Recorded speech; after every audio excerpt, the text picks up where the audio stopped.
موافق مش موافق خلاص. هو قال ايه بالظبط؟ وجهيه بقى بعد اذنك لان الكلام ده كبير. كان قاعد هنا بيقول ان انت يخليك تجيب شبكه ومعاك تليفون وعربيه بملايين ومش عارف ايه، واول ما تجيب الشبكه هيمشوك ومش عارف ايه. وينسبوا عليك نصبايا ومش عارف ايه. مين اللي قال كده؟ انتوا قلتوا كده. انت بتسمع؟ انا عشان ابن حلال. سمعتني وانت كده؟ لا لا لا لا انت كدابه دي. مصلحتها هي هتكذب ليه؟ كدابه دي. ليه انا هتكذب؟ عرفته عشان اكذب؟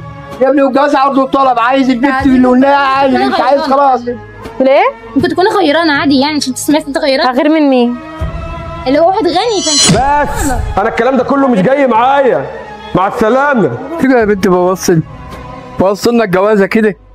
حرام عليكي، عيب كده يا بنت. عيب كده ايه؟ عيب اللي انت بتعمله مش اللي انا بعمله. هرضيك يا بنت، هديك قرشين. راضي مين؟ عيب على سنك، عيب على الدقنه البيضه دي والله. روح شيلها بقى وخلاص. باظت الكلام ده على فكره. باظت الجوازه يا بنت. وانتوا مش عيب اللي انتوا بتعملوه ده؟ ده انت راجل شايب وعيب، عيب عليكم والله وعلى بنتي. انا ممكن اجيب لك 3 4 عرسان يبقى معاكي مليون جنيه في ثانيه. خليهم لك، هعمل بيهم ايه؟